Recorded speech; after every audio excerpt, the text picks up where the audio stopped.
Bored ka ba? O di kaya pagod ka na? At gusto mo ng peace of mind? Tara, day hike tayo sa ganitong panahon. Gulong-gulo na kasi ang isip ko at konti na lang ang energy ko. Kaya kailangan kong mag-recharge at mag-heal sa nature. Dito lang kasi ako nare-relax. Dito ko lang din ramdam ang peace of mind.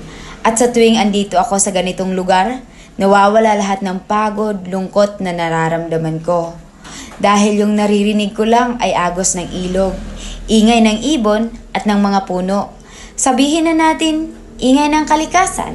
At the age of 24, na-realize kong hindi ko sasayangin ang oras at panahon habang ako'y malakas pa. At especially, habang ako'y buhay pa.